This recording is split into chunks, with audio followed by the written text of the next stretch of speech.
What would you do if your husband abandoned you while you were dying and his mistress was carrying his other child?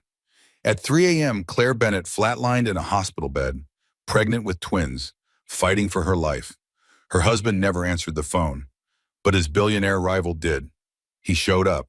He saved her. And what happens next will make your heart race, break, and heal all at once. This is a story of betrayal, revenge, survival, and a woman's powerful comeback.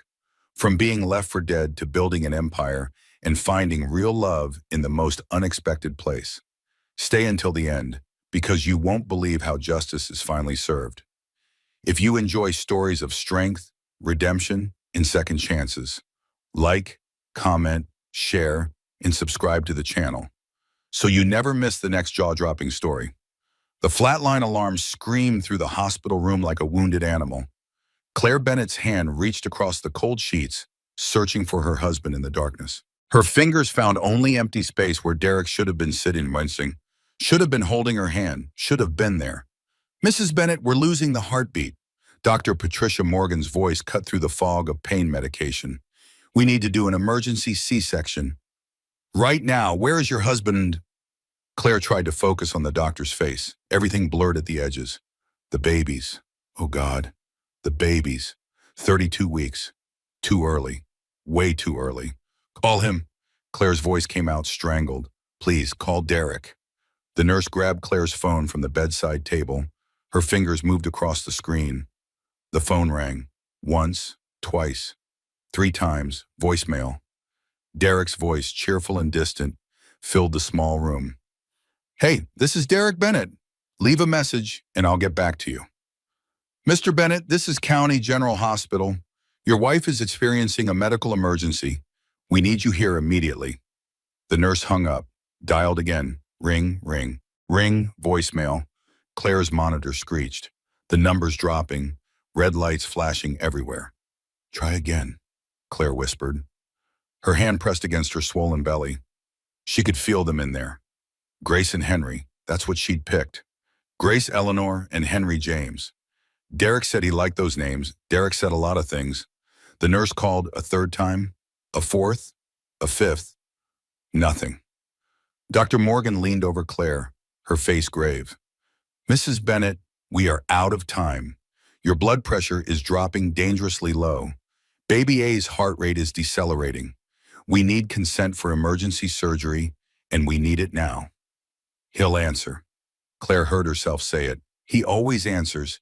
He's probably in the shower, or maybe his phone died. He'll answer." The nurse kept calling. 6, 7, 8. With each unanswered ring, something inside Claire cracked. Small fractures at first, then bigger, then something that felt like her entire foundation splitting apart. "Mrs. Bennett," Morgan's hand gripped at Claire's shoulder. "I need you to understand the situation. Your placenta is abrupting. That means it's separating from your uterine wall. Your babies are not getting oxygen. Every second we wait increases the risk of permanent brain damage or death. For them and for you." Death. The word hung in the air like smoke. Claire's hand found her belly again. "My babies. We can save them, but we have to move now. Derek is not here." De Morgan's voice softened. "I'm sorry, but he's not here and your babies are dying." The door burst open. Claire's head turned, hope flaring bright and desperate. Derek, finally, thank God. But it wasn't Derek. Nathan Grayson stood in the doorway, still wearing his suit from whatever business dinner he'd been attending. His dark hair disheveled, his eyes sharp and focused despite the late hour. Derek's biggest business competitor, the man Derek called that tech vulture at every opportunity. "What are you doing here?" Claire managed to ask. "Your friend Becca called me." Nathan crossed the room in 3 strides. "She said you needed help. She could not reach Derek. Neither could I." "You called Derek?" 17 times in the last 40 minutes.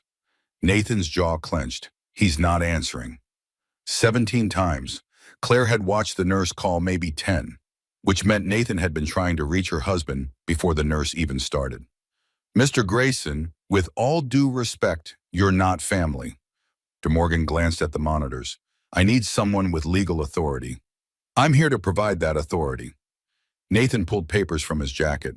My lawyers are filing emergency medical power of attorney. Hospital legal is reviewing it now. I'm on your board of directors. I will take full responsibility for any decisions made here tonight.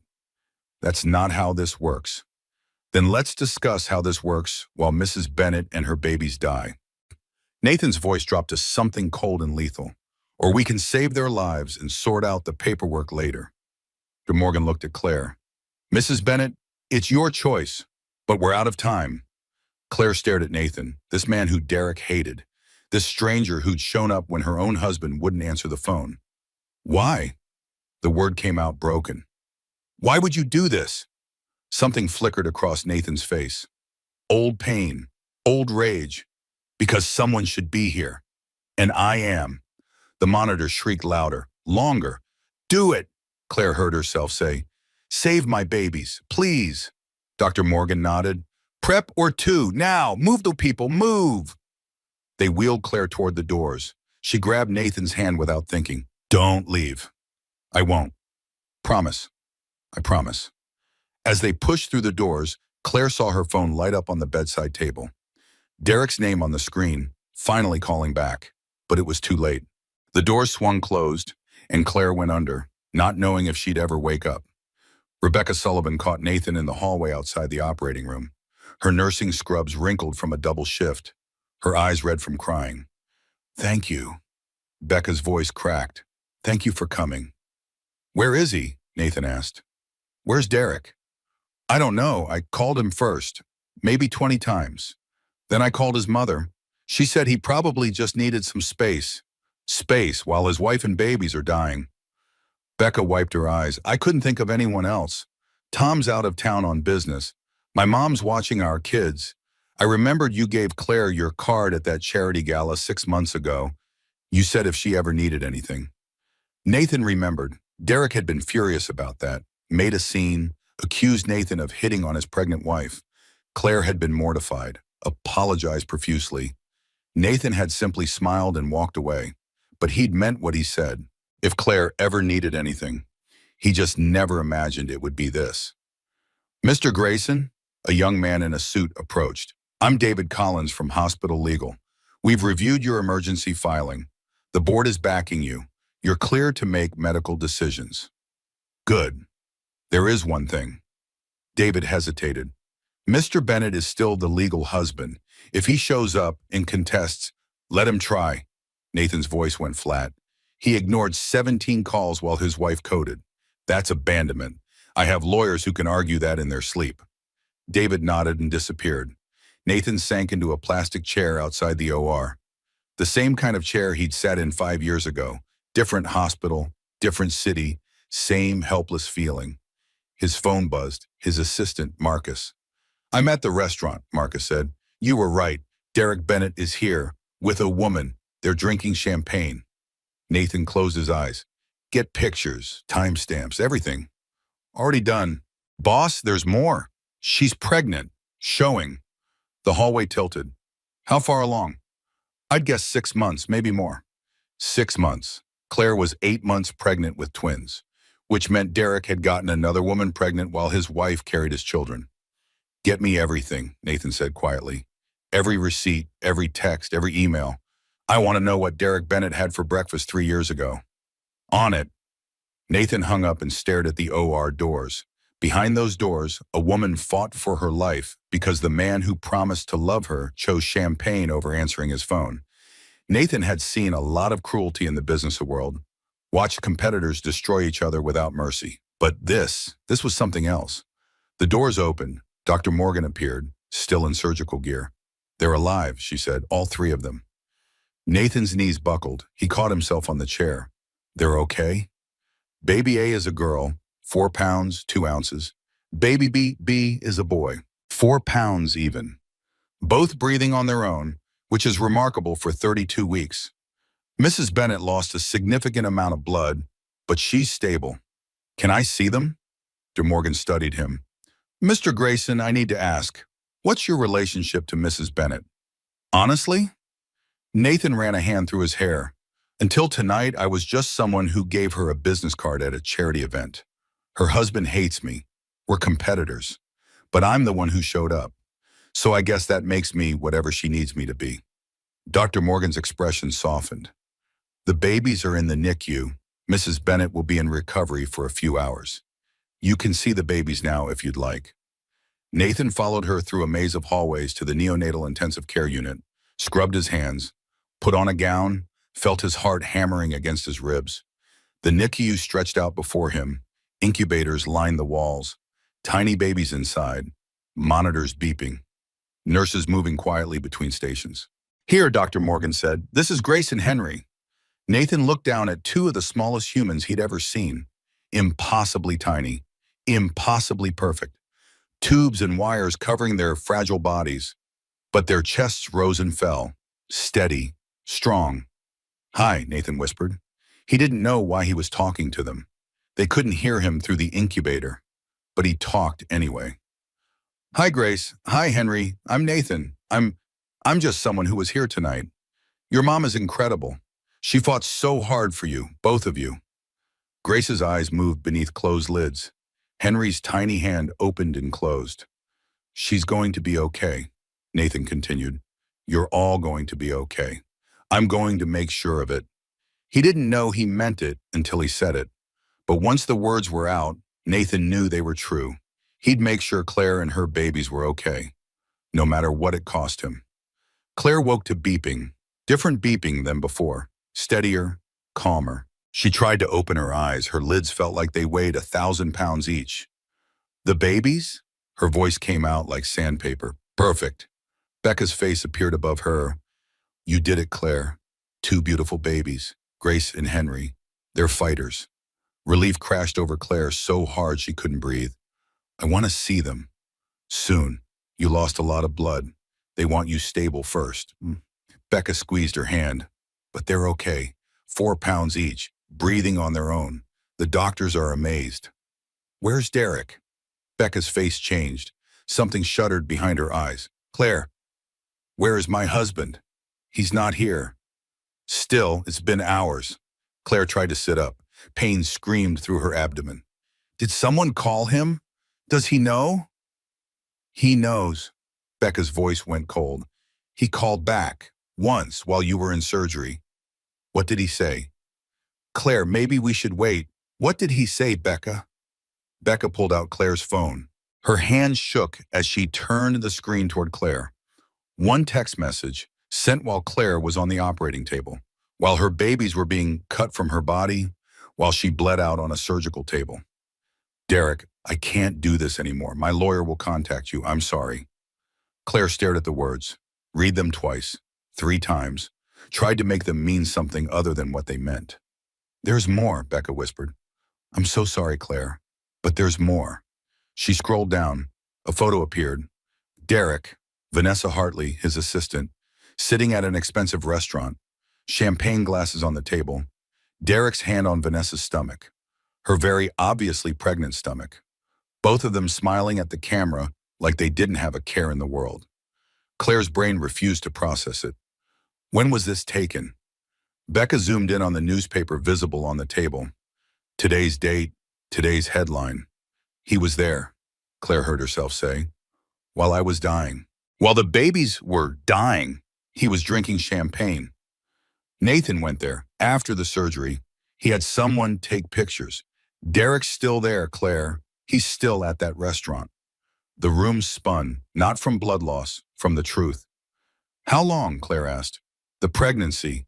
How far along is she? I don't know. Guess. Becca closed her eyes. 6 months, maybe more. 6 months. Claire did the math. She'd announced her pregnancy 11 months ago, which meant Derek had gotten Vanessa pregnant within months of learning his wife was expecting twins. He knew, Claire whispered. He knew I was pregnant, and he got her pregnant anyway. Claire, how many calls? The question came from somewhere cold inside her. How many times did people try to reach him tonight? I stopped counting at 25. 25 phone calls, while she coded, while her baby's heart stopped beating. While a stranger signed papers to save her life because her husband was busy celebrating with another woman, with his other baby. Claire's hand moved to her deflated stomach. The babies were gone. Not dead, thank God, but gone. Cut out of her, and Derek hadn't been there for any of it. Mrs. Bennett, a nurse appeared. Your blood pressure is spiking. I need you to calm down. My blood pressure is spiking because my husband abandoned me. Claire's voice didn't shake. That seemed wrong somehow. Shouldn't she be crying? Shouldn't she be falling apart? But she wasn't falling apart. She was turning into something else. Something hard and cold and done with being nice. Ma'am, I really need you to breathe. Where's Nathan? Mr. Grayson is with your babies. He's been there since you got out of surgery. How long ago was that? The nurse checked her watch. 6 hours. 6 hours. Nathan Grayson, a man who owed her nothing, had spent 6 hours with her newborn babies while their own father drank champagne with his mistress. I want to see him, Claire said. Mr. Grayson? My babies. I want to see my babies. The nurse glanced at Becca. The doctor needs to clear her first. I don't care what the doctor needs. Claire pulled out her IV with shaking hands. Those are my children. I almost died bringing them into this world. I am seeing them now. Mrs. Bennett, you can't watch me. Claire swung her legs over the side of the bed. The room tilted violently. Becca caught her before she fell. Okay, Becca said. Okay, we'll get you a wheelchair. But if you pass out, I'm telling the doctor you threatened me. Deal. 5 minutes later, Claire sat in a wheelchair being pushed through hallways that smelled like antiseptic and old coffee. Every bump sent pain shooting through her abdomen. She didn't care. The NICU doors opened. A nurse smiled at her. Mrs. Bennett, your babies are beautiful. Thank you. They wheeled her to 2 incubators. Claire's breath caught in her throat. There they were, Grace and Henry, impossibly tiny, impossibly perfect. Tubes and wires everywhere, but their chests rising and falling steadily. Can I touch them? Claire asked. Of course, let me help you scrub in. The nurse helped Claire wash her hands and put on a sterile gown. Then she opened the incubator ports. Claire's hands shook as she reached inside.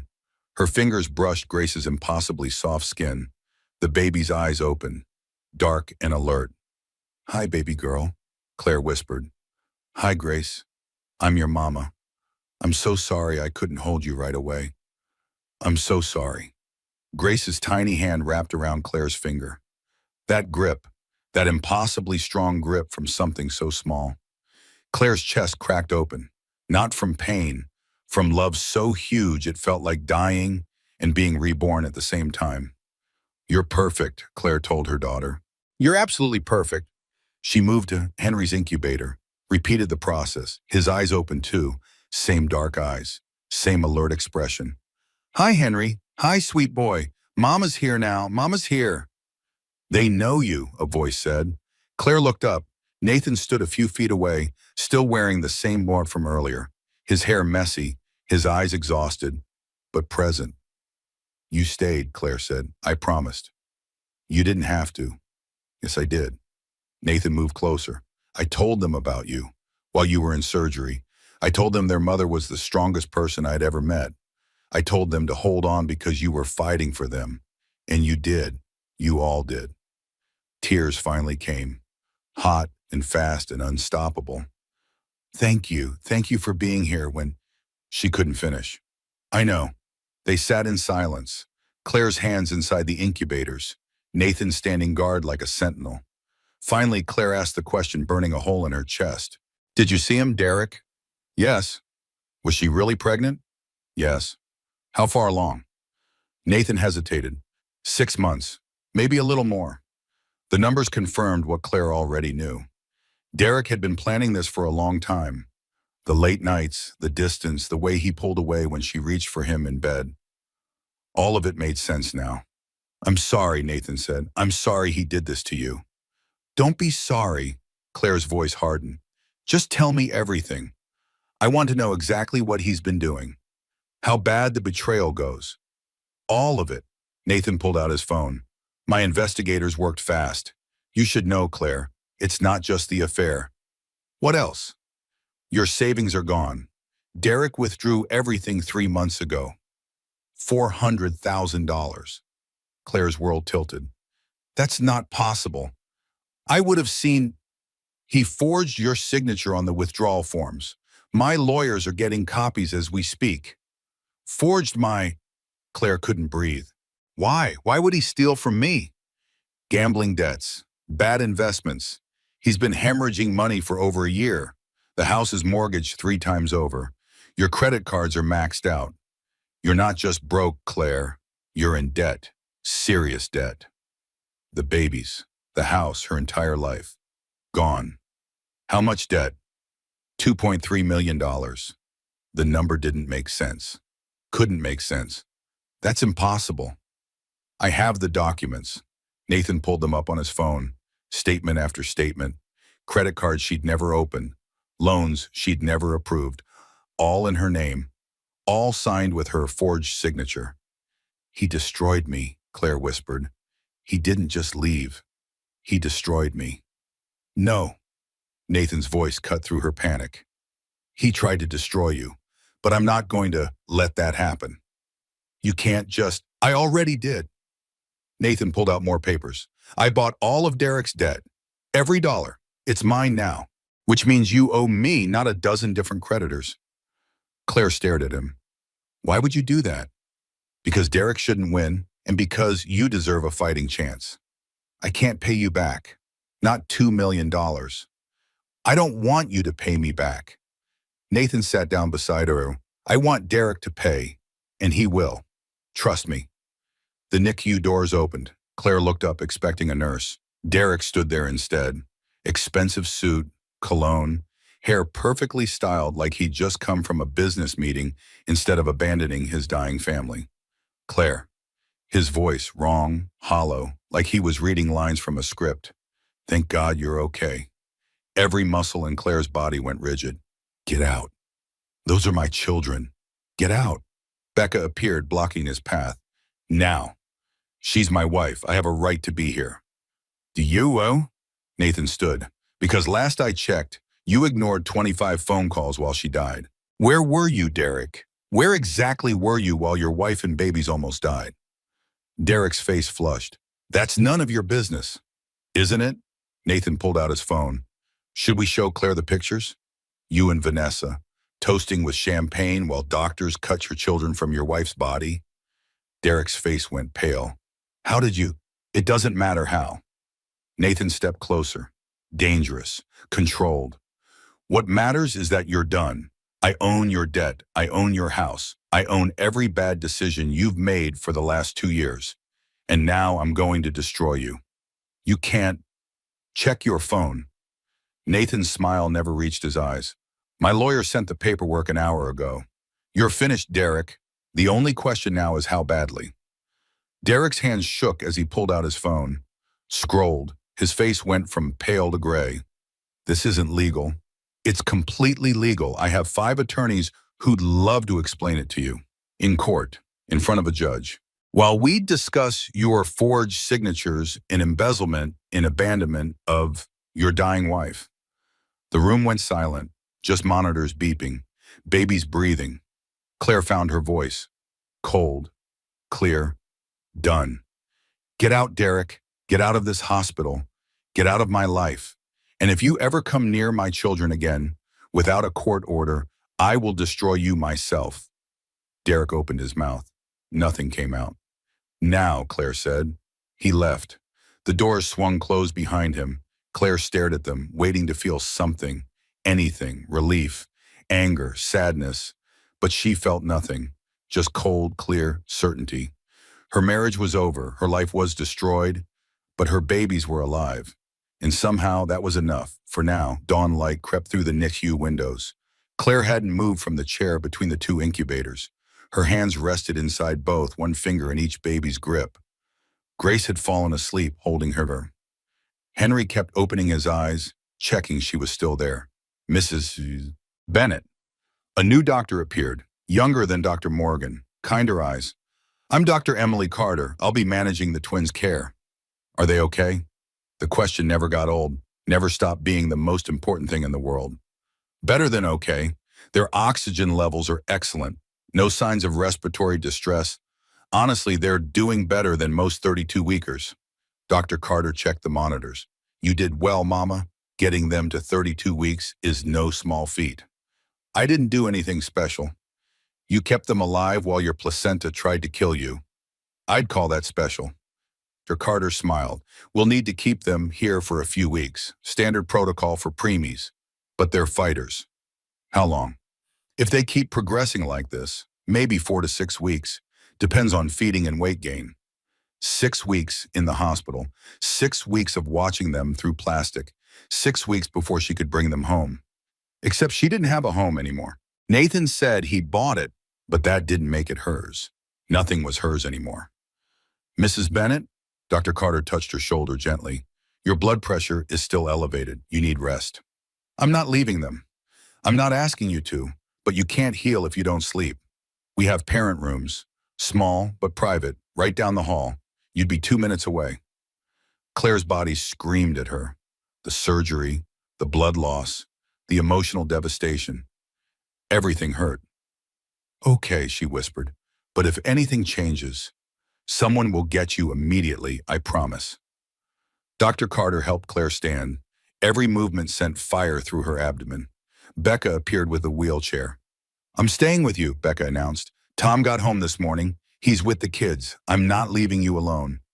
Becca, you've been here all night, and I'll be here all day and tomorrow until you kick me out. Becca's voice broke. You're my best friend, Claire. You don't get to go through this alone.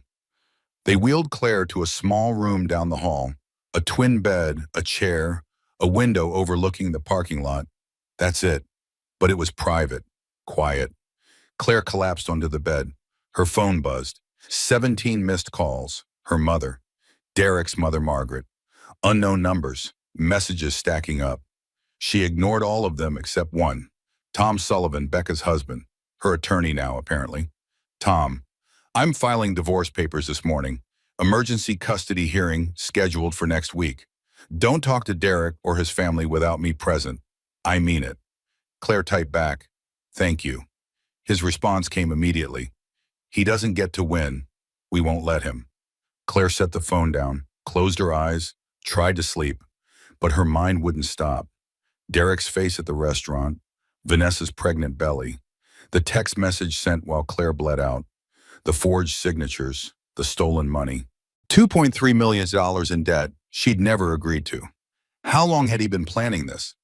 When did he decide his wife and babies weren't enough? When did he choose Vanessa over the family he'd promised to build?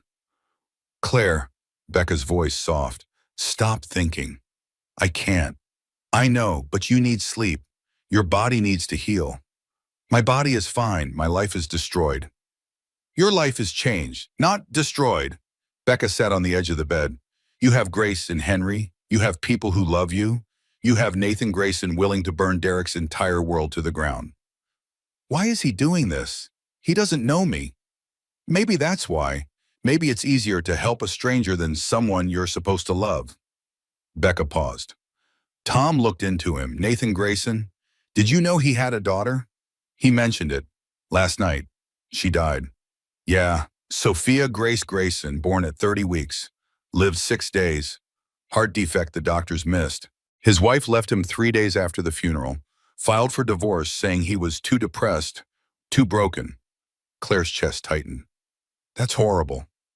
Tom thinks that's why he showed up. Not because of you specifically, because he knows what it's like to be alone in a NICU, watching your baby fight, having nobody there. So I'm just a proxy for his dead daughter? Or maybe you're someone who needed help and he was in a position to give it. Becca squeezed her hand. Does it matter why? He saved your life, Claire. He saved Grace and Henry. Whatever his reasons, he did that. She was right. Nathan's motivations didn't matter. The outcome did. 3 lives saved. 1 marriage destroyed. 1 future uncertain. Claire's phone buzzed again. Margaret Bennett this time. Derek's mother. Margaret, how dare you keep my son from his children? Those babies need their father. I'm coming to the hospital. Claire showed Becca. Can she do that? Let her try. Becca's eyes flashed. Tom already filed a restraining order against Derek and Margaret. Judge will rule on it tomorrow. A restraining order? Isn't that extreme? Derek stole $2 million from you using forged signatures. That's fraud. That's identity theft. And Margaret's been calling everyone we know, telling them you trapped her son, that you probably got pregnant on purpose, that Derek deserves happiness with Vanessa. White-hot rage flooded Claire's chest. She said, "What?" "Tom has recordings, voicemails she left on my phone. On your mother's phone. She's building a narrative where you're the villain and Derek's the victim." "I'm the victim. I'm the one who almost died." "I know. And that's exactly what we're going to prove in court." Becca stood. "But right now, you need sleep. Real sleep. I'll stand guard. If anyone tries to bother you, they'll have to go through me first." Claire wanted to argue, but her body had other ideas. The exhaustion crashed over her like a wave. Her eyes closed despite her best efforts. She dreamed of flatline alarms, of Derek's face disappearing into champagne bubbles, of tiny hands gripping her fingers, of Nathan standing guard over incubators like some kind of avenging angel. When she woke, afternoon light streamed through the window, voices outside her door. She needs rest. Becca, firm. "I need to see my daughter-in-law." Margaret Bennett, imperious. "Those babies need their grandmother. Those babies need their mother healthy. You can wait." "I've been waiting for hours." "Then wait longer." Claire sat up too fast. Pain screamed through her abdomen. She bit back a cry. The door opened. Margaret swept in before Becca could stop her. 62 years old, perfectly styled gray hair, pearls, Chanel suit, lavender perfume that filled the small room like poison. "Claire," Margaret's voice dripped false sympathy. "Oh, you poor thing, this must be so hard for you." "Get out." Claire's voice came out steady, cold. "I understand you're upset. Get out. Those babies are my grandchildren. I have a right." "You have no rights." Claire stood. Every instinct screamed at her to sit down, but she stood anyway. "Your son abandoned me while I died. He stole from me. He got another woman pregnant while I carried his children, and you're here defending him?" "Derek made mistakes." "Mistakes?" Claire stepped closer. "Mistakes are forgetting an anniversary. Mistakes are leaving the toilet seat up. What Derek did was calculated, planned. Every phone call he ignored, every dollar he stole, every lie he told. Choices, not mistakes." Margaret's face flushed. "You always were dramatic. I coded on an operating table while your son drank champagne. My baby's almost died because he couldn't be bothered to answer his phone. Where were you, Margaret? Where were you when I needed someone? Anyone? I didn't know." "You knew." Claire's voice rose. "Becca called you 20 times. You said Derek needed space. Space while his wife died." Margaret opened her mouth. Nothing came out. "I want you to leave," Claire continued. "I want you to leave this hospital. Leave me alone. Leave my children alone. And if you ever defend Derek's narcissistic abuse again, I will make sure everyone knows exactly what kind of mother raises a man who abandons his dying wife." The words hit like slaps. Narcissistic abuse. Claire had never used that term before. Never really thought about what Derek's behavior meant. But hearing it now, saying it out loud, something clicked into place. This wasn't about making mistakes. This was about control. About Derek doing whatever he wanted while expecting Claire to smile and accept it. About making her feel crazy for questioning obvious lies. About destroying her financially so she'd be trapped. Narcissistic abuse. The words fit like a key in a lock. "You're being hysterical," Margaret tried. "The hormones." Security.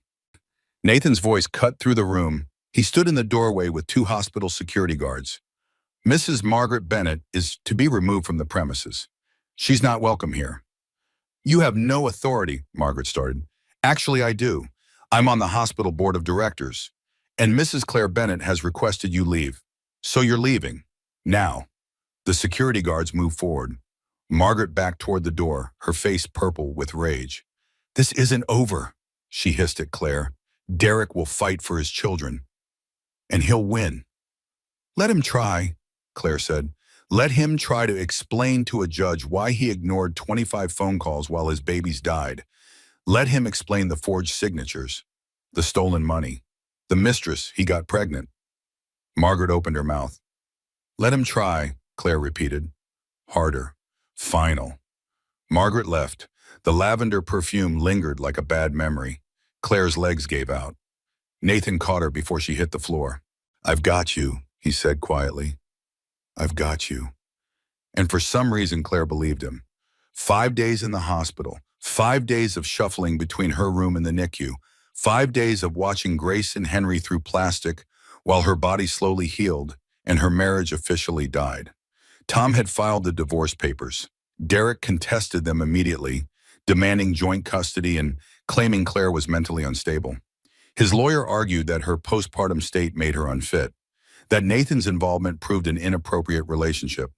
The narcissistic abuse continued, even from a distance. But Claire was learning something. She was stronger than she thought, stronger than Derek ever wanted her to be. Mrs. Bennett? Dr. Carter appeared with a smile. Good news, Grace and Henry are ready for kangaroo care. Claire's heart jumped. Really? Really, they're stable enough, and honestly, they need you. Skin-to-skin contact helps preemies regulate temperature and breathing. It's good for both of you. 10 minutes later, Claire sat in a rocking chair between the incubators.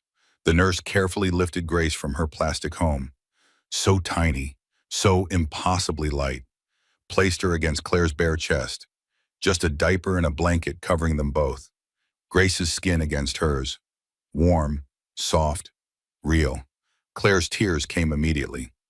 Hi, baby girl. Hi, Grace. Mama's got you now. Grace's breathing changed, steadied.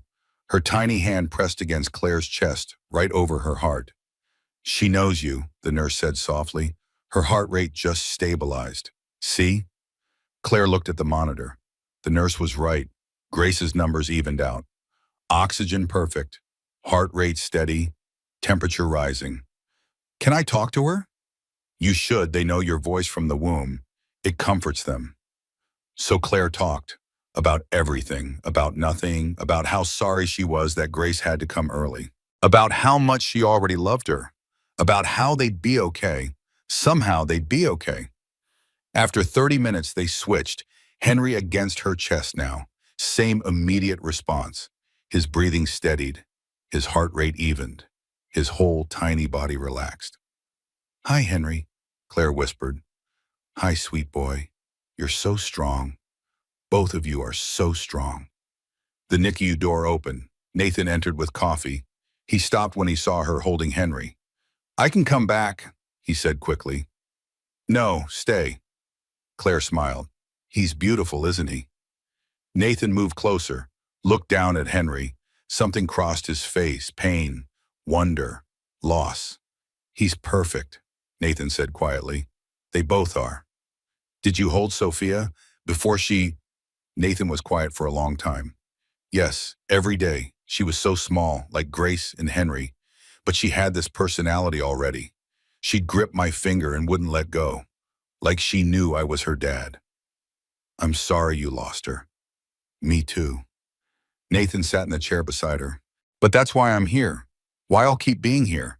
Because Sophia can't have the life she deserved. But Grace and Henry can, and I'm going to make sure they do. They sat in comfortable silence. Henry fell asleep against Claire's chest, his breathing deep and even. The monitors played their steady rhythm. Nathan, Claire said carefully, why did your wife really leave after Sophia died? His jaw clenched. The truth? She blamed me, said I should have noticed something was wrong, should have pushed the doctors harder, should have saved our daughter. That's not fair. No, but grief isn't fair. And Melissa wasn't... He paused. She wasn't capable of anything that wasn't about her. Everything was how she felt, how she suffered, how my sadness made her uncomfortable. Claire understood. Derek was like that. Everything was always about him. His stress, his needs. When I got pregnant with the twins, he acted excited. But I could see it, the resentment, like I'd done something to him. Did he want you to terminate? He never said it directly, but he kept mentioning how expensive twins would be, how life would change, how we should consider all our options. Claire looked down at Henry. I told him we were keeping them. Both of them. He said okay, but after that, he pulled away. That's when he started with Vanessa. I think so. Tom's investigators found hotel receipts going back 14 months, credit card charges at restaurants I'd never been to, jewelry I never received. He was building a whole other life. While I planned for our babies, decorated the nursery, bought double of everything, stupidly believing my husband loved me. The words tasted bitter. Nathan reached over, squeezed her hand. You weren't stupid. You were trusting. There's a difference. Is there? Because I feel pretty stupid now. Look at me.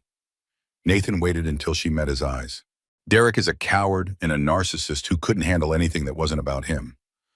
Melissa was the same way. People like that will always blame everyone else, always play victim, always rewrite history to make themselves the hero. What do we do about them? We win. Nathan's smile turned sharp. We take everything they thought they'd keep and we burn it to the ground. Legally, methodically, completely. That sounds like revenge. No, revenge is emotional. This is justice. There's a difference. The nurse came to take Henry back to his incubator. Claire reluctantly handed him over, already missing his weight against her chest. How long are you planning to stay? Claire asked Nathan. In town, I mean. You must have a business to run. I work remotely. My assistant handles most of the day-to-day, and honestly, Nathan shrugged. I don't have anything else. No family, no kids, just work. I'd rather be here. That's sad. Maybe. Or maybe it means I get to choose my family now.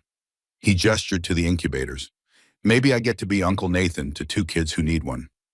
Claire's throat tightened. You'd do that? I'm already doing it.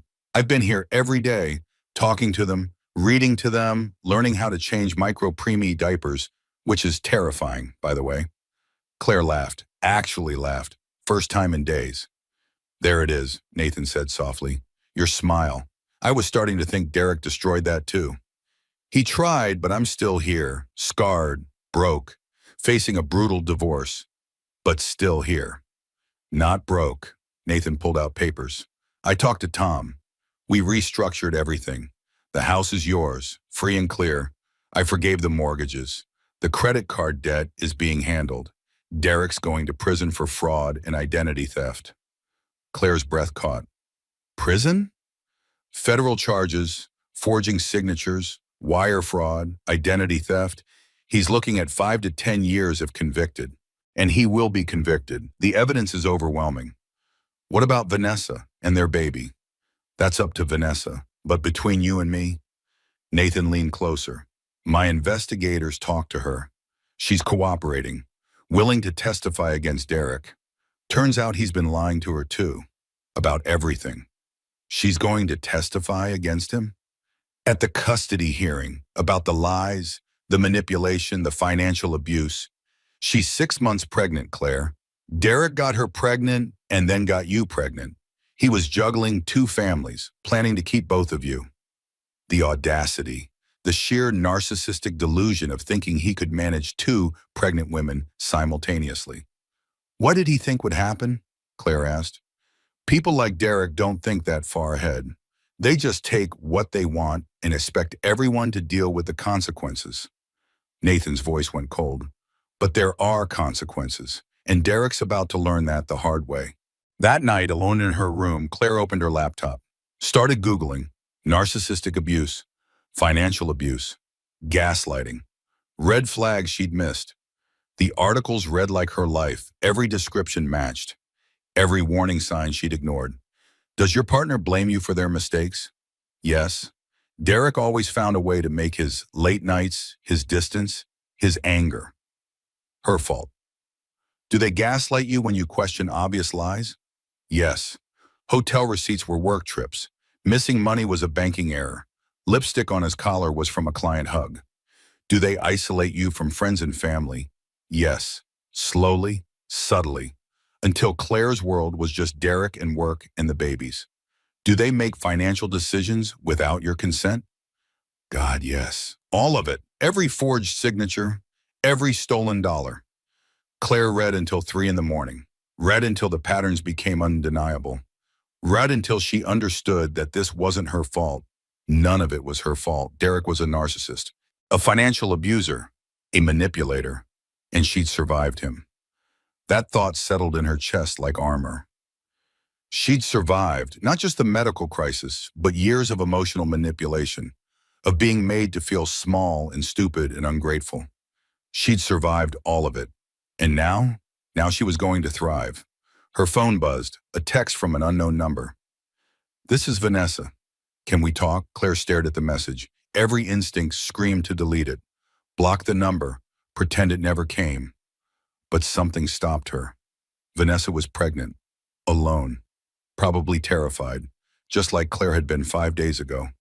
Claire typed, "Tomorrow, 2 p.m., hospital cafeteria." The response came immediately. "Thank you." Claire set down her phone, closed her laptop, stared at the ceiling.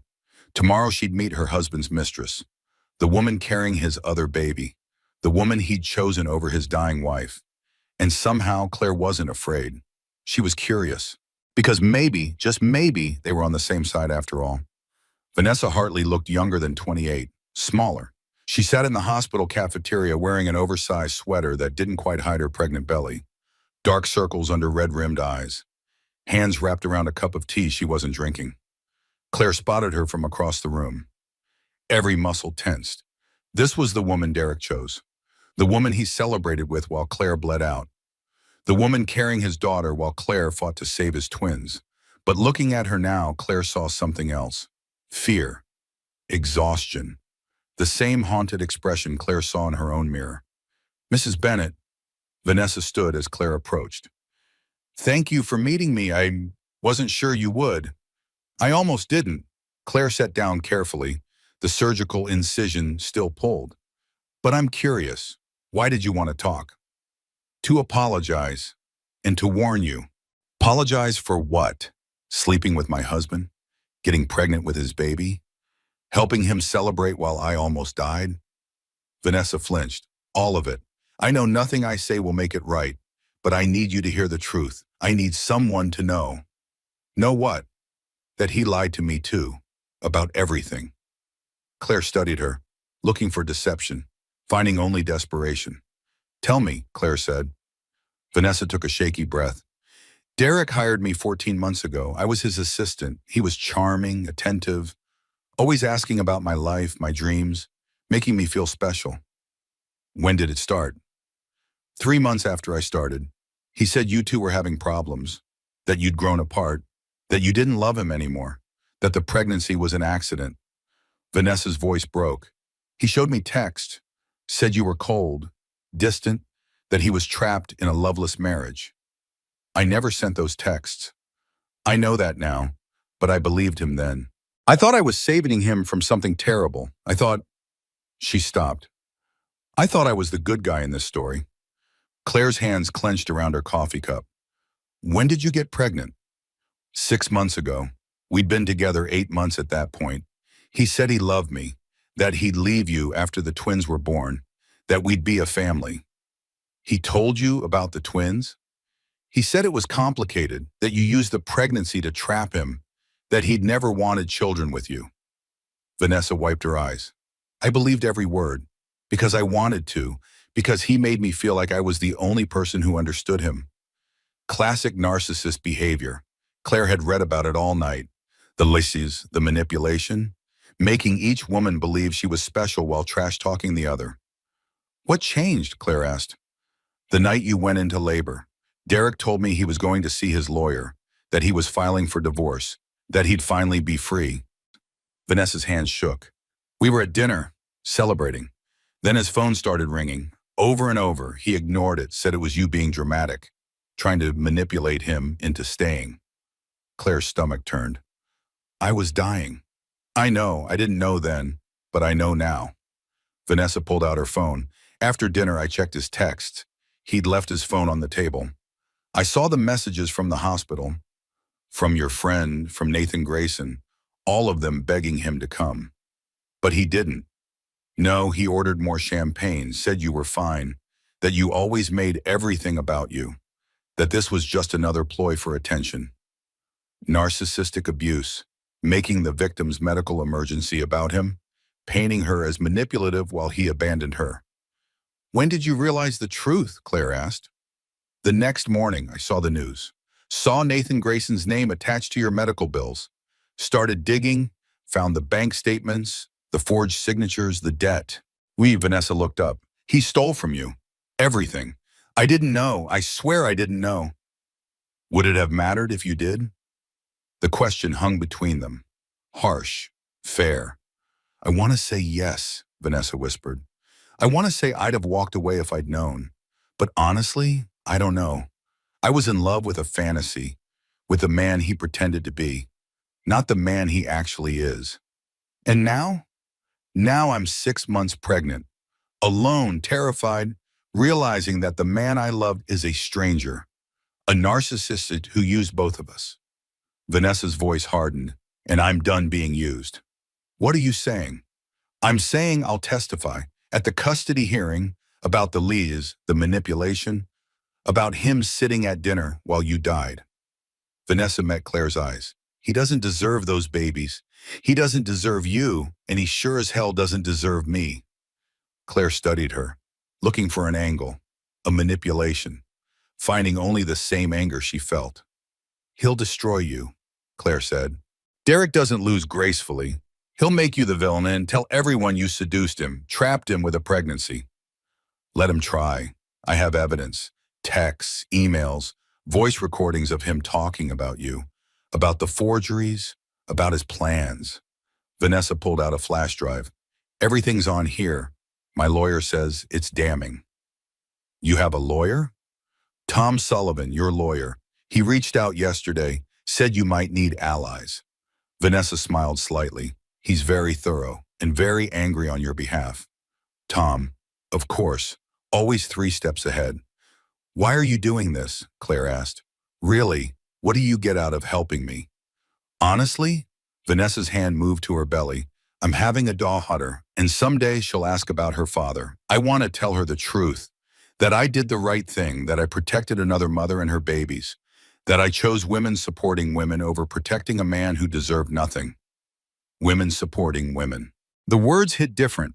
Claire had spent 5 days hating Vanessa, imagining her as a villain, a homewrecker, the enemy. But looking at her now, Claire saw only another victim, another woman manipulated by Derek's charm and lies, another person facing single motherhood because of his narcissistic delusion. Okay, Claire said. Okay, we'll work together, we'll bury him. Vanessa's shoulders sagged with relief. Thank you. Don't thank me yet. This is going to get ugly. Derek won't go down without a fight. Let him fight. He's fighting 2 pregnant women with nothing to lose. Vanessa's smile turned sharp. And we have Nathan Grayson funding the whole operation. Derek doesn't stand a chance. Wow. She was right. Derek was facing criminal charges for fraud, divorce proceedings, custody battle, and now his mistress turning on him. His carefully constructed world was collapsing. And Claire felt nothing. No satisfaction. No revenge high. Just cold, clear certainty that justice was coming. There's something else, Vanessa said hesitantly. Something you should know about Derek and his mother. Margaret, and what about her? She knew about us, about the affair. She encouraged it. Claire's blood went cold. What? Derek told her about me 6 months ago, showed her pictures. Margaret said I was a better fit, that you were too independent, too career-focused, that I'd make a better wife. Vanessa looked sick. She gave him advice on how to hide the affair, how to move money without you noticing. She helped him plan this. The betrayal cut deeper. Margaret had smiled at Claire, attended baby showers, helped decorate the nursery, all while knowing Derek was destroying their marriage. I'm going to ruin her, Claire said quietly. Not just Derek, her too. Tom's already on it. Apparently conspiracy to commit fraud is a crime. So is aiding identity theft. Vanessa slid the flash drive across the table. There are voicemails on there. Margaret coaching Derek on what to say if you found out. How to gaslight you. How to make you doubt yourself. Claire pocketed the flash drive. Thank you for this. For all of it. We should have been on the same side from the start. Vanessa stood carefully. I'm sorry it took your near-death experience for me to wake up. You're awake now, that's what matters. They parted ways. Claire headed back to the NICU, found Nathan reading to Grace and Henry through the incubator. Some children's book about brave little animals. How'd it go? He asked. Better than expected. Vanessa's testifying against Derek, and she has evidence, lots of it. Good. Nathan closed the book. Tom called. The custody hearing is scheduled for next week. Derek's lawyer is pushing for joint custody, claiming you're mentally unstable. Of course he is. Classic narcissist move. Project his instability onto me. Won't work. We have hospital records, psychiatric evaluations, character witnesses, and now Vanessa's testimony. Nathan smiled. Derek's going to lose everything. His freedom, his children, his reputation. Is it wrong that I don't feel bad about it? Not even a little bit. He made his choices. Now he lives with the consequences. Claire looked down at her babies, Grace asleep, Henry watching her with those dark, alert eyes. I want sole custody, Claire said, not joint, sole. Derek gets supervised visitation only. I don't want him alone with them. Ever. Tom's already drafting it. Given the abandonment, the fraud, and the pending criminal charges, you'll get it. Judge would be crazed to rule otherwise. And the money? The debt? Forgiven. All of it. The house is yours. I'm setting up a trust for Grace and Henry's education. Derek won't touch a dime. Nathan, don't. He held up a hand. Don't argue, don't thank me. Just accept it. Let me do this. Why are you doing all of this? Nathan was quiet for a long time. Because 5 years ago, I sat in a hospital alone watching my daughter die. No one came, no one helped. And I swore that if I ever saw someone in that position again, I'd show up. I'd be the person I needed. I'm not your daughter. No, but they are someone's daughter and son, and they deserve better than what I got, better than what Derek tried to give them. Nathan looked at Grace and Henry. I can't save Sophia, but I can save them, and you. So let me. Claire nodded, unable to speak past the lump in her throat. There's something else, Nathan said. I wanted to run it by you first, before I did anything. What? I bought Derek's company, Bennett Development, the whole thing. It was hemorrhaging money anyway, easy acquisition. Claire's breath caught. You bought his company? And I'm shutting it down, liquidating assets. His employees will get severance. His clients will be transitioned to competitors. But Derek? Nathan's smile turned cold. Derek gets nothing. No growth. No income, no way to pay for his fancy lawyer or his mistress or his lifestyle. That's brutal. That's justice. He used his company to steal from you, forged your signature on corporate documents, used business accounts to hide assets. He turned his career into a weapon against you. So I'm taking it away. What if he sues? Let him. I have 5 lawyers who'd love to argue this in court, especially when we show how he used company funds for his affair, for hotels and dinners with Vanessa. That's fraud, embezzlement. The board will eat him alive. Claire looked at her babies, at Nathan, at the life she was building from the ashes of her marriage. Do it, she said. Take everything. Leave him with nothing but the consequences of his choices. Already done. Papers were filed this morning. Derek should be getting the notification right about. Nathan's phone buzzed. Now. They sat in silence, waiting. 30 seconds later, Claire's phone exploded. 10 calls, 20 texts, all from Derek. How dare you? This is illegal. You can't do this. I'll sue you. Ruined my life. Claire blocked the number. He's spiraling. Good, let him spiral. The more unstable he acts, the better for our custody case. Nathan stood. I need to make some calls. You okay here? I'm perfect. Nathan left. Claire moved between the incubators, put her hands inside, let Grace and Henry grip her fingers. Your daddy's a narcissist, she told them softly, and he tried to destroy us, but we're stronger. We're survivors, and we're going to build a life he can't touch, I promise. Grace squeezed tighter. Henry's eyes drifted closed, and for the first time in days, Claire felt something other than fear. She felt hope. 3 in the morning. Hospital room dark except for the glow of Claire's phone. She should sleep. Her body needed rest. The babies needed her strong, but sleep wouldn't come. Claire scrolled through her photo albums. 8 years of marriage. Hundreds of pictures, every single one now tainted by truth. Their wedding. She'd looked so happy, so stupidly, blindly happy. Derek's smile looked real. Was it real, or had he been pretending even then? Their honeymoon in Greece, his arm around her on the beach, she'd thought they were building forever. He'd probably been thinking about escape routes. The day she told him about the pregnancy, his face in that photo, she'd read it as surprise. Now she saw it clearly. Fear, resentment, trapped. First ultrasound, twins, her joy. His panic badly disguised as excitement. Baby shower, Margaret helping her open gifts. Both of them smiling. Both of them liars. The last photo, taken 3 days before Claire went into labor. Her hand on her massive belly. Derek standing beside her, not touching her, not looking at her, already gone. Delete? Claire's finger hovered over the button. Delete it all. Erase 8 years. Pretend Derek Bennett never happened. But she couldn't. These photos were evidence. Proof that she'd been real even when he wasn't. Proof that she'd loved genuinely while he'd performed. She closed the album. Opened Instagram instead. Vanessa's account. Private now, but Claire had been following back when Vanessa was just Derek's assistant. Back when Claire was kind and trusting and blind. Old posts told the story Claire had missed. Vanessa at a conference 9 months ago. Derek in the background. His hand on her back. Vanessa at Claire and Derek's house 8 months ago. Best boss ever, the caption. Claire had been at her mother's that weekend. Derek said he was working. He'd been working, just not at the office. Vanessa wearing earrings 7 months ago. The same earrings. The ones Derek claimed were for Claire's birthday.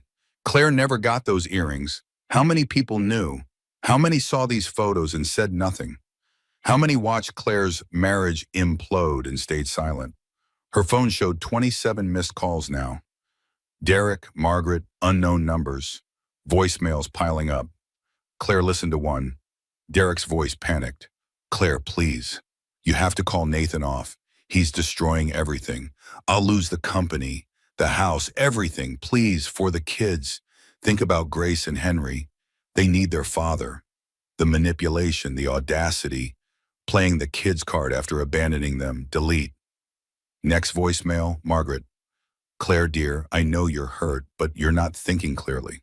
Postpartum hormones can make us irrational. Derek loves you. He made mistakes, but we all deserve forgiveness. Those babies need their father. Their grandmother, please. Let's talk like rational adults.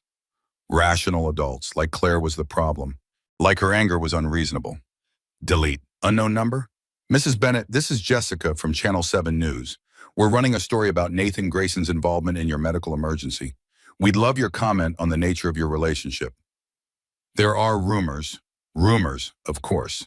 Derek's lawyer was already building the narrative. Unstable wife, billionaire lover, inappropriate relationship. Claire turned off her phone, stared at the ceiling. Let the dark thoughts come. What if she called Derek? What if she apologized? Made herself smaller, quieter, easier. The house was hers now, but for how long? Nathan could change his mind. Take it back. Leave her with nothing. The babies needed their father, didn't they? Even a bad father was better than no father. Right? Maybe she'd overreacted. Maybe the affair wasn't that bad. People made mistakes. Vanessa was young, pretty uncomplicated. Maybe Claire had driven Derek away with her independence, her career, her refusal to make him the center of her universe. Her hand moved to her phone. Contacts, Derek's number still saved despite the block. One call, one conversation. Maybe they could fix this, maybe. No, Claire said it out loud, to the empty room, to herself. No, I know what I saw. I know what he did. He stole from me. He lied to me. He abandoned me while I died.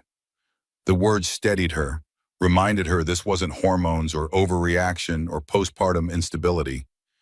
This was truth. Cold, hard, undeniable truth. Derek was a narcissist, an abuser, a criminal, and she was a survivor. Starting over feels impossible. Claire whispered to the darkness. But staying would be worse. I'd rather be broke and alone than married to a man who sees me as property. The words settled in her chest. True. Final. She wouldn't call Derek, wouldn't apologize, wouldn't make herself small for his comfort. She'd stay big, stay angry, stay strong. For Grace, for Henry, for herself. Morning came eventually, gray light through the windows, nurse knocking softly. Mrs. Bennett, the babies are asking for you. Claire smiled despite everything. Babies can't ask for anything. They're 5 days old. Their heart rates spike when they hear your voice. That's asking in baby language. Claire dragged herself upright. Every muscle ached. The surgical incision pulled. Her eyes burned from no sleep. But her babies needed her. So she went. Grace and Henry in their incubators, both awake, both watching the door like they'd been waiting. Hi, my loves, Claire whispered. Both babies' heart rates immediately steadied. Mama's here. Mama's always here. She spent 2 hours doing kangaroo care. Grace first, then Henry, skin to skin, hearts beating together, breathing synchronized. This was worth fighting for. Mrs. Bennett? Dr. Carter appeared. Can we talk? Claire's stomach dropped. Are they okay? They're perfect, better than perfect. Carter smiled. They're ready to try feeding, bottle first since they're still small, but they're showing all the signs of being ready. Really? Hope flared. That's fast, isn't it? For 32 weekers? Very fast. They're strong, like their mother. They tried with Grace first. Tiny bottle, 2 ounces of formula.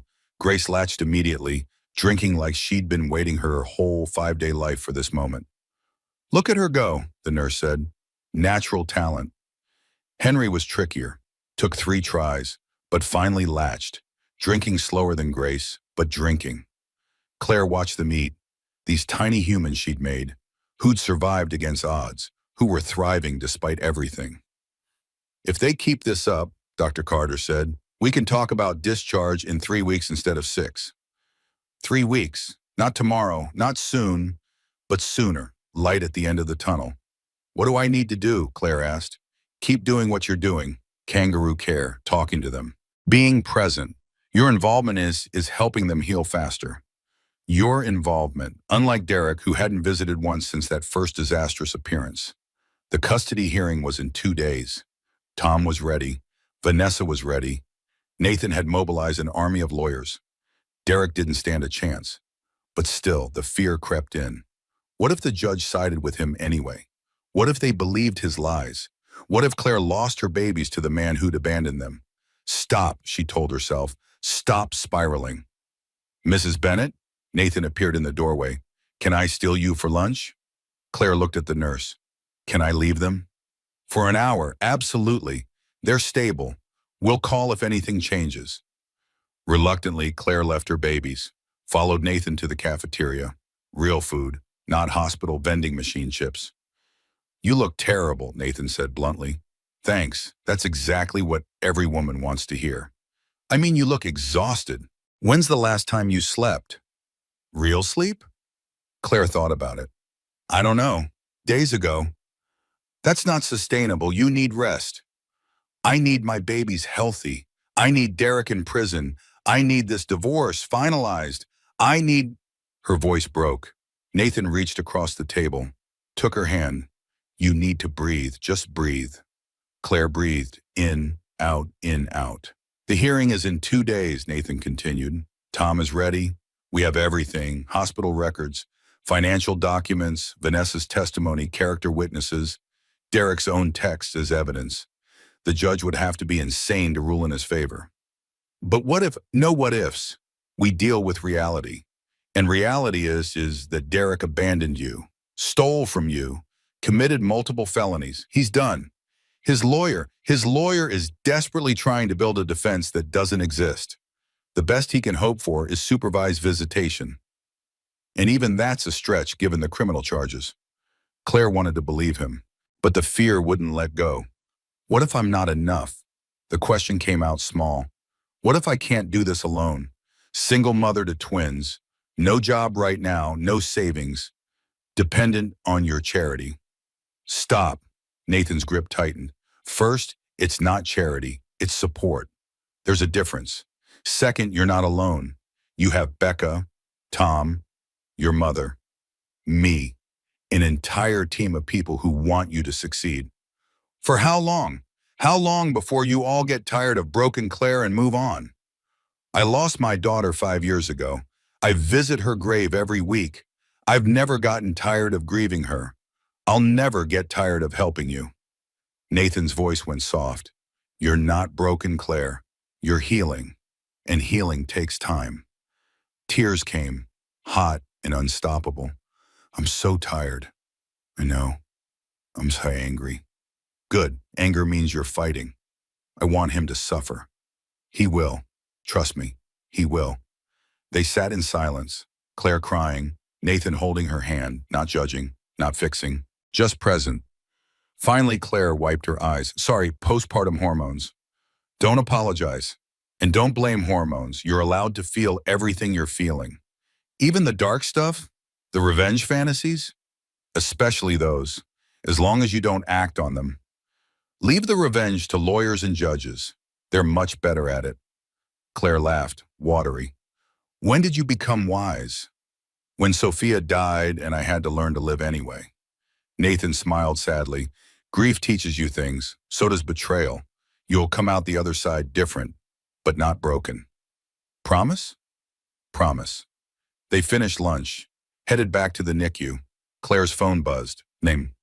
Derek's lawyer just filed a motion to delay the hearing. Claims you're not mentally fit. We're fighting it. Don't worry. Don't worry. Right. But looking at her babies through the plastic, Claire felt something shift. Worry wouldn't change anything. Fear wouldn't protect them. Only strength would. Only fighting would. So she'd fight. For Grace, for Henry, for herself, and she'd win. The courthouse smelled like old paper and broken families. Claire sat in the hallway outside Judge Morrison's courtroom, flanked by Tom and Nathan. Her hands shook despite practicing her testimony for days. Just tell the truth, Tom murmured. That's all you need to do. The courtroom doors opened. Derek emerged with his lawyer, a slick man in an expensive suit. Derek looked terrible. Unshaven, wrinkled shirt, eyes wild. Their gazes met across the hallway. Derek opened his mouth. Don't, Nathan warned. Restraining order. You speak to her, you're in violation. Derek's lawyer pulled him back into a conference room. Claire exhaled. Inside the courtroom, Judge Morrison sat waiting, a woman in her 60s with steel gray hair and sharp eyes. We're here for emergency custody hearing in the matter of Bennett versus Bennett, Judge Morrison said. Mr. Sullivan, proceed. Tom stood. Your Honor, this case is about abandonment, fraud, and the safety of 2 newborn babies. Claire Bennett nearly died during an emergency C-section. Her husband, Derek Bennett, ignored 25 phone calls from hospital staff while he dined with his mistress. Nathan Grayson had to sign consent forms because Mr. Bennett chose champagne over his dying wife and babies. Objection, Derek's lawyer jumped up. Inflammatory language.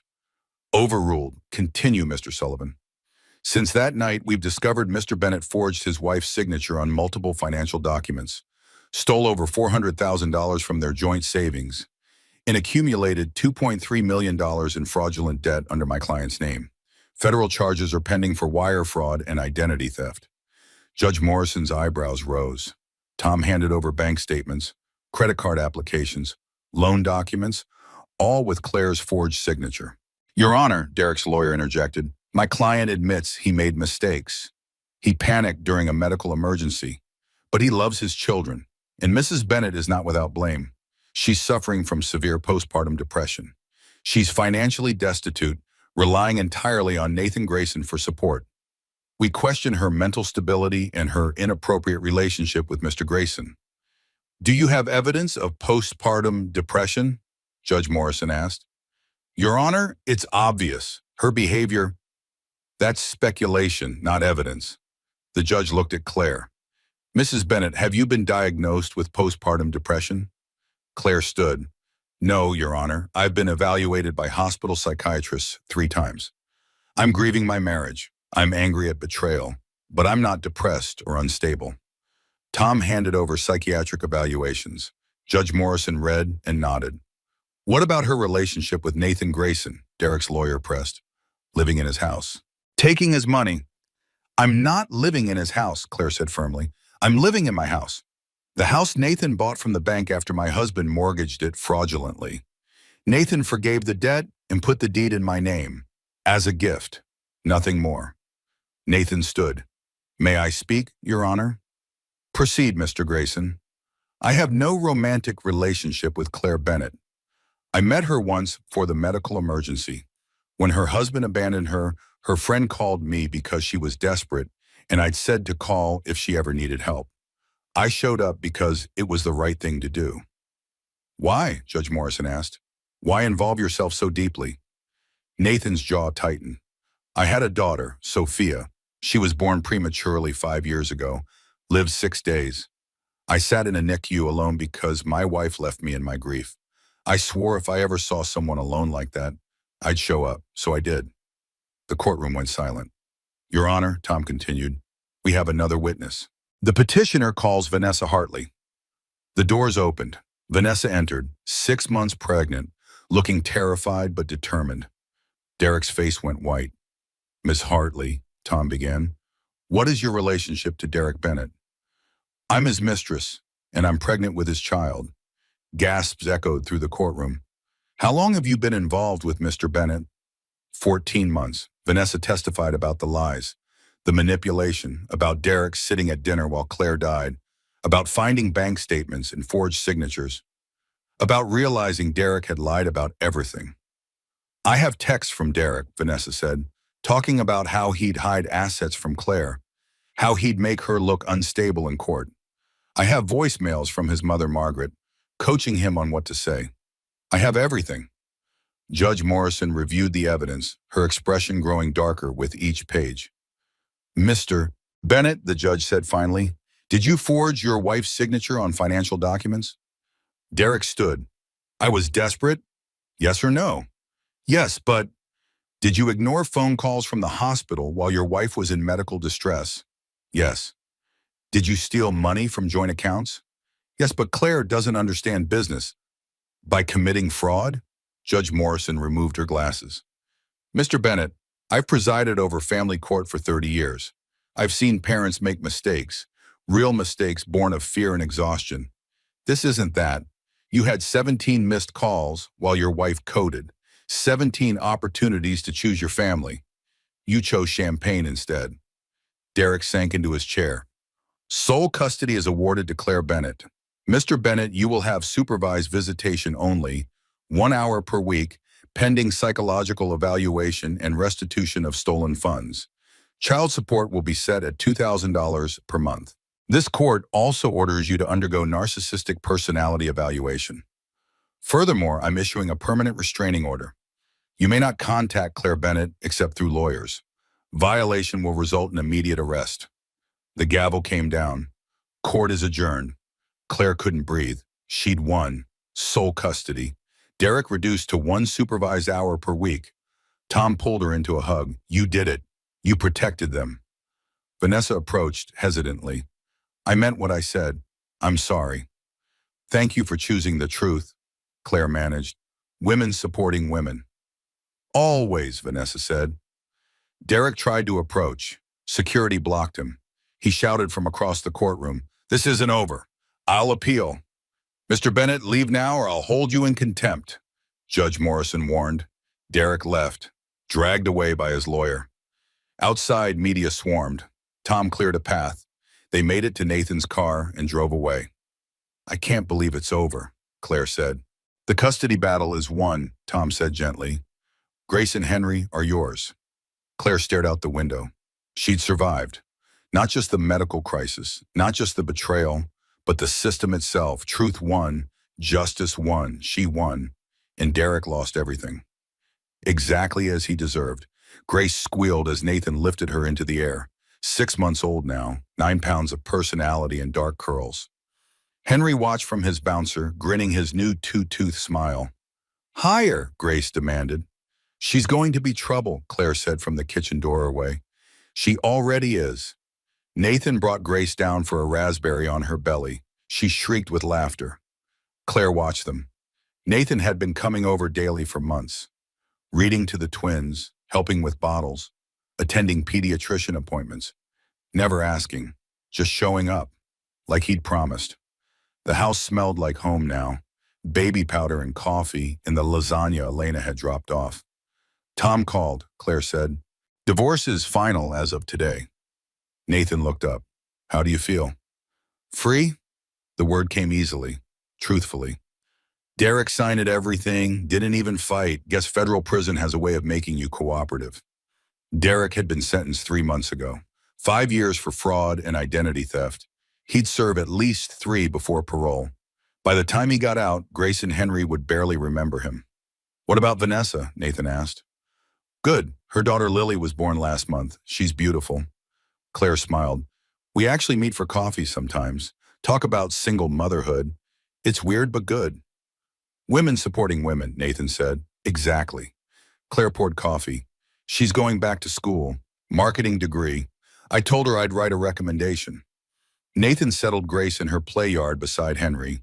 Both immediately grabbed for the same toy. They're fighters, Nathan observed. They get it from their mother. Claire joined him on the floor. 6 months since that terrible night. 6 months since she almost died. Since Derek abandoned them. Since Nathan showed up and changed everything. Thank you for still being here, Claire said quietly.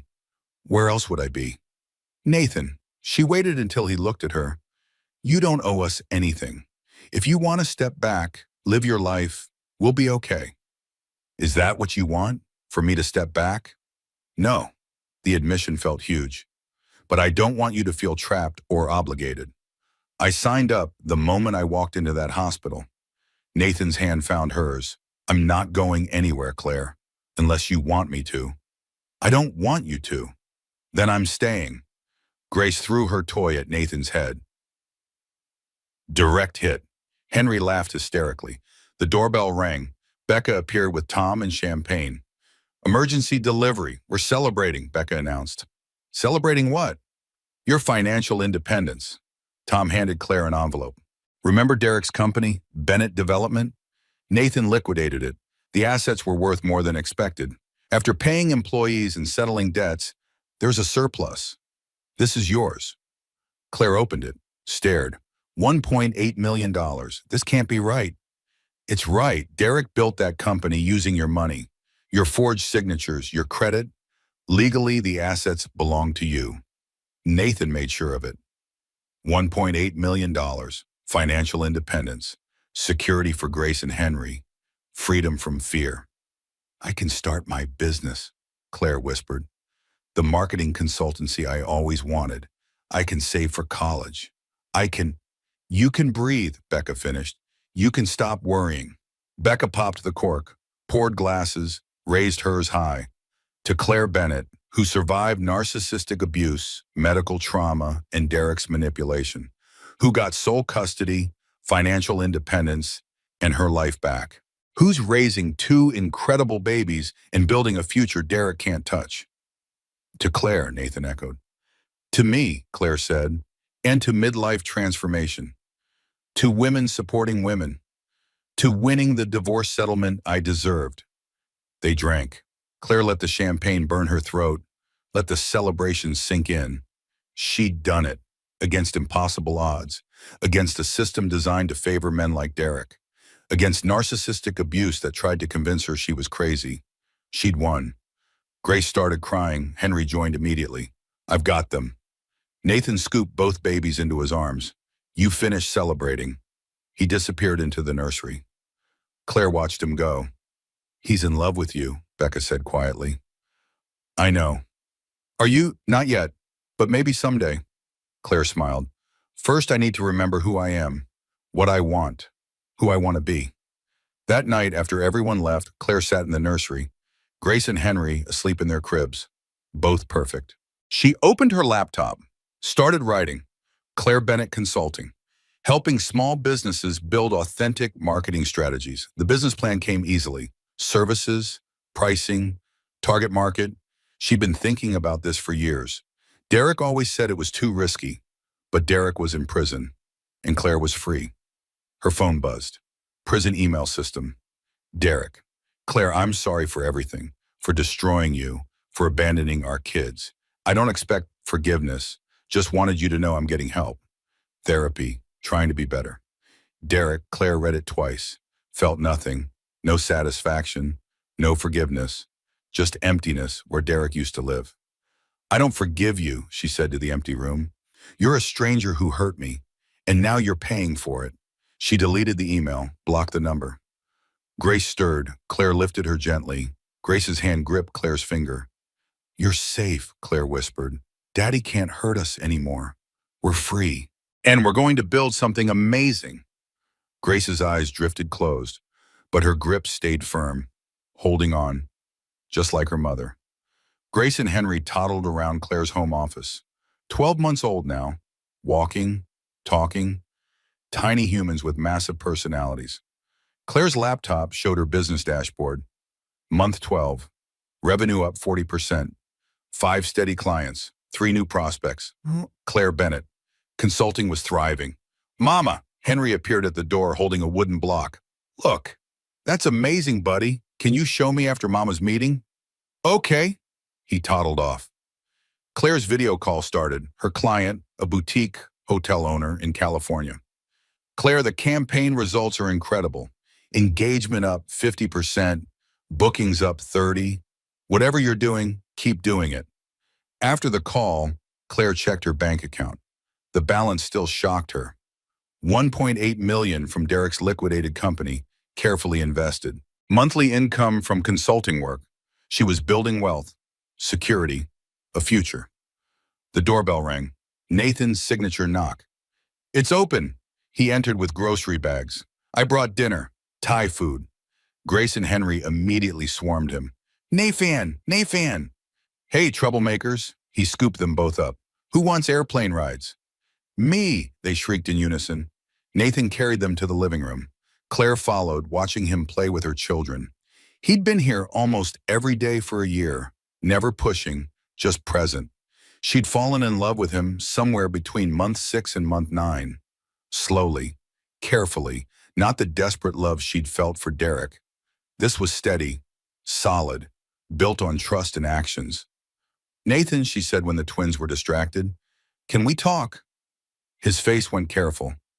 That sounds serious. A year ago, I told you to wait, to ask me properly when I was ready. She took a breath. I'm ready. Nathan went very still. Ready for what? For you to ask me out on a real date. Claire, but first I need to know, are you still interested? Because I'm a single mother to twins. I've run my own business.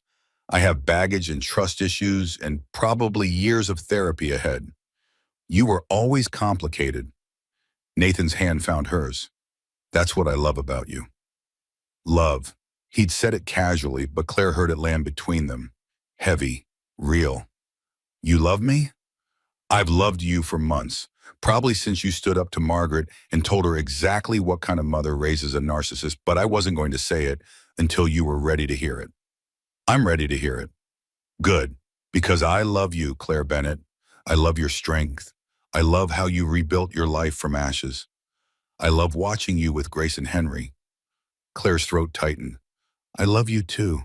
I think I have for a while. I was just scared. Of what? Of this being like Derek. Of you changing. Of trusting someone again and getting destroyed. I'm not Derek. Nathan's voice went firm. I'll never be Derek. I show up. I stay. I choose you. Every single day. Grace climbed onto the couch. Hungry? Dinner's ready, Nathan said. Thai food. No Thai, Grace announced. Nuggets. We had nuggets yesterday, Claire said. More nuggets, Nathan laughed. I guess we're having nuggets. They made nuggets, fed the twins, put on a Disney movie. Grace fell asleep on Nathan's lap. Henry on Claire's. This is nice, Claire said softly. What is? This. Us. A family. She paused. Is that too fast? No, I've thought of us as family for months. After the movie, they put the twins to bed. stood in the doorway watching them drift off. When do you want to go on that date? Nathan asked quietly. Saturday? Becca offered to babysit. Saturday works. Where do you want to go? Somewhere nice with cloth napkins and no chicken nuggets on the menu. I know just the place. They walked back to the living room, sat on the couch, not quite touching, almost. Nathan, I need to tell you something about Derek. Okay. He called last month from prison, begging to see the kids when he gets out, asking for forgiveness. What did you say? That he gets his one supervised hour per week, nothing more, that I don't forgive him and probably never will. She looked at Nathan. Does that make me heartless? No, it makes you smart. Forgiving abusers doesn't heal you. It just gives them permission to hurt you again. That's what my therapist said. You're seeing a therapist? Nathan smiled. That's good. Yeah, working through the narcissistic abuse, the gaslighting, learning to trust my instincts again. Claire leaned against him. It's hard, realizing how much Derek damaged me. You see it now, that's what matters. They sat in silence, comfortable, easy. With Derek, silence was tense. With Nathan, silence was peace. Thank you for everything, Claire said, for saving me, for staying, for loving my kids like they're yours. They're the best parts of you. How could I not love them? Genetics don't make family. Love does. Exactly. Claire closed her eyes, let herself believe it. She was free. Derek was in prison. The twins were hers. Her business was thriving. Nathan loved her. She'd won her midlife transformation. Her divorce settlement gave her financial independence. Her healing gave her herself back. Saturday night, she said, pick me up at 7. It's a date. Our first real date, after a year of friendship. Best foundation for a relationship. I want to try, slowly, carefully. Then we'll try, slow, careful, at your pace. Not bad for 1 year. Not bad at all. Saturday evening. Claire stood in her bedroom, trying on dresses. Nothing felt right. Just pick one, she told her reflection. It's Nathan. He won't care. But she cared. This was their first official date after 13 months of friendship. She chose the navy dress. Simple, elegant. Becca arrived at 6:30. Tom's with the twins. I'm here for makeup. I can do my own. Yes, but I do it better. Sit. Becca transformed her from tired mom to woman going on date. You're nervous, Becca observed, terrified. You've known Nathan for over a year. You love him. He loves you. This should be easy. What if I've forgotten how to date? You've been through hell. You've survived narcissistic abuse. You've rebuilt your entire life. You can handle one dinner. Becca stepped back. Done. Look. The woman in the mirror looked strong, beautiful, ready. Nathan was pacing outside. Black suit, flowers. She opened the door. His pacing stopped. Wow, Nathan said. You look incredible. He handed her roses. Red, classic. Becca appeared with the twins. Say bye to Mama. Bye, Mama, Grace waved. Have fun. Claire kissed her babies. Left before she could change her mind. The restaurant was perfect. Dim lighting, cloth napkins, no chicken nuggets in sight. Can I ask you something? Nathan said between courses. Always. What changed? You weren't ready 6 months ago. What made you ready? I started seeing myself clearly. Not through Derek's lens, not as his victim, just as myself, Claire, mother, business owner, survivor, whole person. And what did you see? Someone strong, someone who deserves love that doesn't hurt. She met his eyes, someone who's ready to try again. Nathan reached across the table. I'll keep choosing you, every day, for as long as you'll let me. They finished dinner, walked to a nearby park, found a bench overlooking a fountain. Claire, I need to tell you something, Nathan said carefully. I bought a ring, months ago. It's sitting in my dresser drawer. Claire's breath caught. A ring? An engagement ring, for you, eventually. Not now, not until you're ready. Maybe not for years, but I wanted you to know my intentions, where I see this going.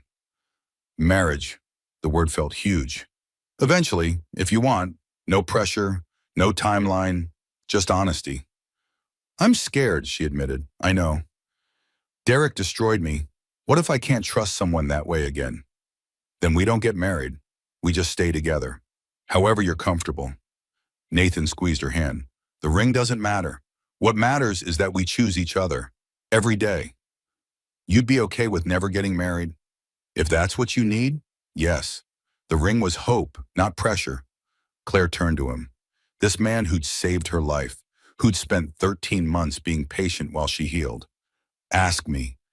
Me, she said suddenly. What? Ask me to be your girlfriend, officially. Nathan smiled. Claire Bennett, will you be my girlfriend? Yes, absolutely yes. He kissed her. Finally, after 13 months of waiting, soft at first, then deeper. When they broke apart, both were breathless. Wow, Claire said. They stayed at the park until Claire's phone buzzed, Becca asking if she'd been kidnapped. I should get home. They drove back holding hands. At her door, Nathan kissed her goodnight, properly this time. Thank you for tonight, for everything, for being patient with my mess. You're not a mess. You're healing. There's a difference. I love you, Nathan Grayson. I love you too, Claire Bennett. Inside chaos, Grace had painted the living room with yogurt. Henry had emptied the dog's water bowl. Becca looked shell-shocked. How was your date? Becca asked weakly. Perfect. How was babysitting? Apocalyptic. I'm never having children. After Becca left, Claire cleaned, checked on the twins, found them sleeping peacefully. Her phone buzzed. Nathan, thank you for tonight, for saying yes, for giving us a chance. Thank you for waiting, for being patient, for loving me anyway. See you tomorrow? Tomorrow. Bring coffee. Claire lay in bed. Let herself imagine a future with Nathan, Grace and Henry calling him Dad. Maybe marriage someday, maybe not. But partnership, real partnership built on trust. It felt possible. For the first time since Derek destroyed her, forever felt possible again. 18 months after the hospital, Claire's business dashboard showed year 2. Revenue doubled. 10 steady clients, waiting lists for new ones. She'd become known in marketing circles, the woman who'd survived and thrived. Speaking invitations came monthly. Women's conferences, her story resonated. Abandoned pregnant wife becomes successful business owner. Classic midlife transformation. Grace and Henry toddled around, 18 months old, talking in full sentences.